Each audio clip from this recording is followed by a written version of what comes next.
Nandito kami ngayon sa Kanyugan na nagbaon kami ng may service pa kami dito. Ang liliit ng nyug. Astig dito yung breakwater, oh. Yan ang breakwater. Nyug. Manong, saan ka galing? Manong, nabiro ka Manong, ah. Dito si Manong palakad-lakad sa Kabatuhan. Ay, hindi pala, sa beach. Ito yung arko ni Manong, oh. Sumuot si Manong dito, oh. Yan. Naiwan ako. Ewan ko yung kasama ko. Antayin ko muna. Tan taranan, tan tanananan, tan tararan, tan. Muntik nagsabit si Manong Nick.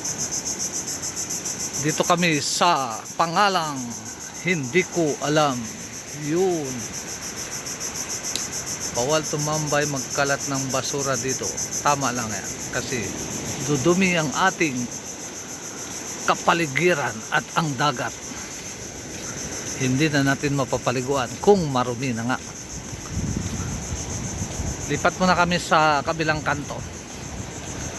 Astig talaga yung area namin dito. Siyempre kailangan sumama. Silaw ng buhangin, ah. Silaw talaga, oh. You know. May napapansin na naman ako ditong kakaiba.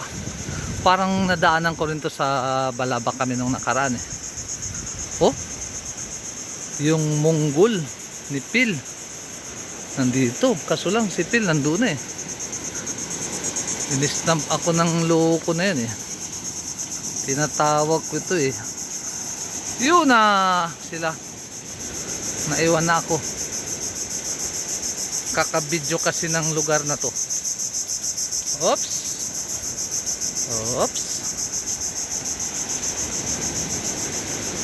Tandaan, baka mabunggo. Kakabidyo. Patayin natin muna. Baka mabunggo nga talaga tayo sa puno.